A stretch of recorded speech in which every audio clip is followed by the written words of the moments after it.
चूंकि आज मेरे लिए बहुत ही गर्व का क्षण है। मैं अकेले लड़ते आ रही थी और इस लड़ाई में हिडनली काफ़ी लोग हमारे साथ में थे और यहाँ मौजूद भी हैं। हमारे समाज में ज़रूरत है कि एक ऐसी नई क्रांति करने की जो कि लगातार जो है इस झारखंड राज्य में आदिवासियों को दबाया जा रहा है। और मुझे बहुत खुशी हो रही है कि इस जगह में यही केंद्रीय सरना समिति के अध्यक्ष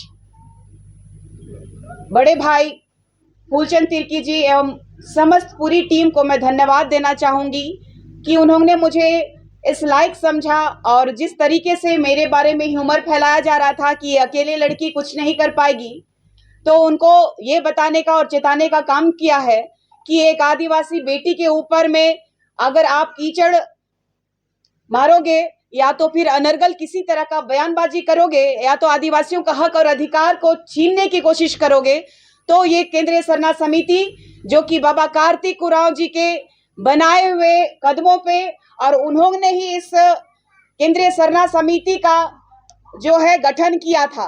क्योंकि आप लोगों को इस बारे में पता है कि नहीं है मुझे नहीं मालूम, लेकिन मैं आप लोगों को बताना चाहती हूँ कि भारतीय आदिवासी विकास परिषद के नाम से पंजीकरण किया गया और ये हमारे केंद्रीय सरना समिति का गठन जो है स्वर्गीय कार्तिक उरांव पूर्व विद्वान अभियंता बुद्धिजीवी सांसद केंद्रीय मंत्री द्वारा किया गया और इसका गठन किया गया था 12 मार्च 1970 को। और सबसे बड़ी बात है कि आज जो स्थिति बनी हुई है हमारे इस झारखंड में आदिवासियों की, काफ़ी चिंतनीय और काफ़ी दयनीय है और इसी हालात को सुधारने के लिए ये केंद्रीय सरना समिति ने मुझे जो जिम्मेदारी दी है और मैं इस जिम्मेदारी का निर्वहन बखूबी करूंगी और जो हिम्मत इन्होंने दिया है और भी मजबूती से लड़ूंगी। लेकिन आज इन्होंने इस मंच के माध्यम से मेरे पिता को भी काफ़ी सम्मान मिला है और गुमला के जिला के अध्यक्ष भी हैं। मुझे बहुत गर्व महसूस हो रहा है कि आज मेरा समाज जो है मुझे जो सम्मान दिया है और आने वाला समय में जो मजबूती प्रदान करने के लिए मुझे जो साहस के लिए जो आज स्वागत इतने बारिश में भी इन्होंने किया, तो इन्होंने ये बताने का काम किया कि निशा भगत आप जो कहती हैं कि आदिवासी बना नहीं जाता है, आदिवासी पैदा होना पड़ता है, तो ये इन्होंने सिद्ध कर दिया और हमारे पूरे समाज को मैं तहे दिल से पुनः मैं अपने हृदय से धन्यवाद देना चाहूँगी कि मैं अभी तक सिंगल एजेंडे में अकेले जो लड़ते आ रही थी और जो अपमानित किया जा रहा था मुझे, आज मेरा समाज मेरे साथ खड़ा है तो मेरे पास शब्द नहीं है कि मैं किस तरीके से इसको एक्सप्रेस करूं। ये उन लोगों के मुंह पे तमाचा होगा जो आदिवासी बेटी को नीचा दिखाने का या फिर आदिवासी समाज को आगे नहीं बढ़ने देने का जिन्होंने प्रण लिया है, ठेका लिया है, उनके लिए ये सबसे बड़ा मुंह में तमाचा है। और मेरे समाज के सभी अग्रिम लोगों को मैंने लगातार झंडा प्रकरण में भी आपने देखा कि हमारा चीरा झंडा का अपमान किस तरीके से ईसाई समुदाय के लोगों ने किया था। उस समय में केंद्रीय अध्यक्ष कुंद्रसी दीदी, आपका निरंजना दीदी बहुत ही प्रखरता से हमारे साथ में मजबूती से खड़े रही। 1.5 महीना मैं होटल में रुकी और इन लोगों ने काफ़ी सहयोग किया और आने वाला समय में इन लोगों ने मुझे सेफ जोन में रखते हुए एक घर में रखा है जहां पे मैं सुरक्षित रह पाऊँ। क्योंकि जिस तरीके से लगातार जो हमले हो रहे हैं, सोशल मीडिया के माध्यम से गालियां दी जा रही है और मुझे मारने की जो धमकी दी जा रही है, तो इसको ये जो मेरा समाज जो है मुझे अभी तक बचा के रखा है और जो ताकत दिया है इन लोगों को आने वाला समय में बहुत ही बड़ी चेतावनी देने जा रहा है। ये आदिवासी समाज 14 तारीख को सभी विभिन्न समुदाय के लोग, 13 तारीख को सभी आदिवासी संगठन के लोग जो बैठक करके कुर्मियों को और मैं तो पहले ये तय करे कि ये कुर्मी है कि कुर्मी है और ये पहले तय करे कि वो क्षत्रिय है कि आदिवासी है। वो तो खुद ही अपने असमंजस में पड़े हुए हैं। लेकिन जिस तरीके से आदिवासी अस्मिता में इन्होंने प्रहार किया है, रूढ़िवादी परंपरा को का जो लोगों को जो हनन किया है, उनको चिताने का काम हमारा पूरा समाज करेगा। और आप लगातार देख रहे हैं कि निशा भगत जो है बोलते जा रही है, तो कब तक बोलेगी?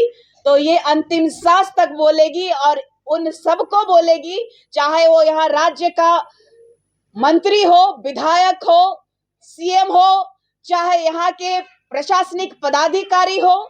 और हमारा अभी नेक्स्ट कदम होगा कि किस तरीके से सूर्य नारायण हांसदा का प्रकरण जो हुआ और कैसे उनको फर्जी तरीके से उनका एनकाउंटर किया गया, तो इस पे भी आदिवासी बेटा जो शिक्षा के नाम पे, विकास के नाम पे हमेशा लगातार अपने क्षेत्र में आवाज उठाने वाला बेटा को भी न्याय दिलाने का काम ये केंद्रीय सरना समिति करेगी। और जब तक हमें सूर्य नारायण हांसदा, एक आदिवासी बेटा जो रूढ़िवादी परंपरा को मानने वाला बेटा को न्याय नहीं मिल जाता है, तब तक हम लोग चैन की सांस नहीं लेंगे। आज से यहीं से शुरू होती है। तो आपके माध्यम से इस राज्य के पुलिस पदाधिकारी हो, चाहे इस राज्य के जितने भी सरकारी नौकर जो कहा जाएगा, सरकारी काम करने वाले पदाधिकारी जो वाकई जनता के हित के लिए बिठाया गया है, जनता के पैसे का ये लोग दुरुपयोग कर रहे हैं, इनको चेताने का काम किया जाएगा। और सबसे बड़ी बात और एक है कि हमारी जो अस्मिता, रूढ़िवादी परंपरा, हमारी संस्कृति को और भी निखारने के लिए हम लोग जद्दोजहद करेंगे, ताकि हमारा जो समाज है सिर्फ और सिर्फ किसी पार्टी की रैलियों में ना दिखे या तो फिर किसी कार्यक्रम में बस ना दिखे। हमारे जो समाज को एक अलग पहचान दिलाने के लिए मैं पूरी कोशिश करूंगी कि ये रूढ़िवादी परंपरा, आदिवासी जनजाति के हमारे समाज के सभी वर्ग के लोगों को अच्छी शिक्षा मिल पाए, उनका विकास हो पाए।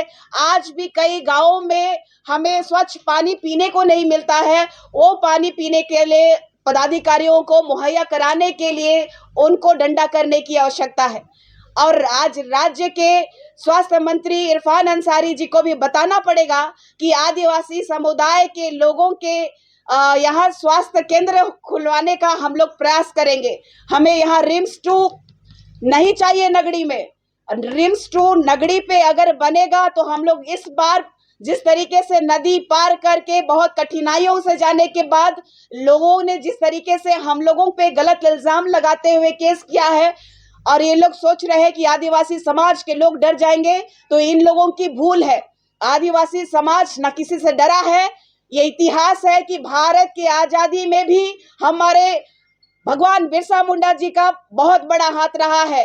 और ऐसे ही कई वीर सपूत जो हैं हमारे झारखंड ही नहीं पूरे देश के लिए उन्होंने अपना बलिदान दे दिया है। और हमारे पूर्वजों का, चाहे वो वीर हो चाहे वीरांगनाएं हैं, उनका जो खून जाया नहीं जाने देंगे। हम लोग तत्परता के साथ लड़ाई लड़ेंगे और बताएंगे कि ये 5th शेड्यूल का ये जो क्षेत्र आदिवासी मूलवासियों का है, और सबसे बड़ी बात है इन कुर्मियों को उनकी जगह और उनका स्थान दिखाने का काम हम आदिवासी करेंगे। धन्यवाद।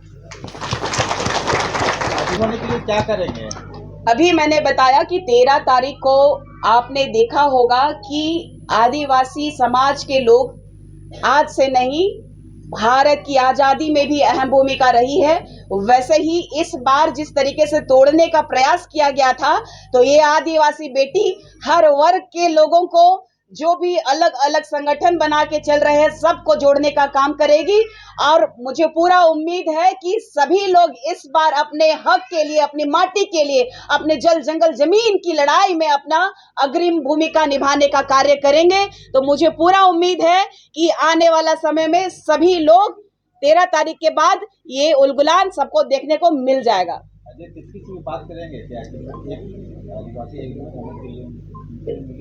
देखिए, सबसे बड़ी बात है कि अजय तिर्की समाज के एक बेटे हैं, वो अपना काम कर रहे हैं, वो भी अपने तरीके से कर रहे हैं। अगर हमारे साथ आएंगे तो स्वागत है। हम लोग जो है, दिल जो है बहुत बड़ा है।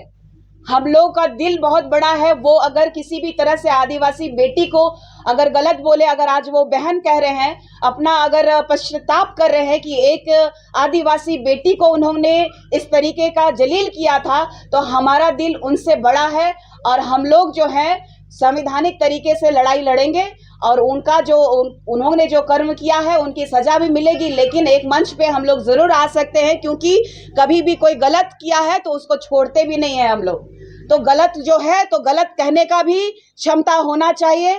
तो इसीलिए स्वागत है सभी का और हम लोग भी जाएंगे और उनसे भी बोलेंगे कि जितने भी समुदाय के लोग हैं ये हम लोग एकत्रित होकर के आदिवासी लोग लड़ाई लड़ेंगे, चाहे वो कुर्मी हो। अभी हमने देखा है कि एक मुस्लिम समुदाय के लोगों ने भी, अंसारियों ने कहा कि आदिवासी बनाया जाए, तो हम लोग उनको भी जोरदार जवाब देंगे। आज ही मैंने पोस्ट किया था कि कहीं माध्यम से मुझे आदिवासी रामगढ़ की ही टीम से मुझे मिला कि अंसारी भी चाहते हैं अनुसूचित जनजाति में आने। ये सिर्फ और सिर्फ इस सरकार का मन बढ़ गया है, तो चाहते हैं ये लोग ईसाई और कहते हैं ना कि मुसलमान, ईसाई और कसाई की जो सरकार चल रही है, इसको भी हम लोग तत्परता से गिराने का काम करेंगे। अगर हमारा आदिवासी समाज के लिए ये सरकार नहीं कुछ कदम उठाती है तो इस सरकार को उखाड़ने का काम यही आदिवासी समाज करेगा। निशा जी, जेल कैद से निकाला गया, अफसोस है?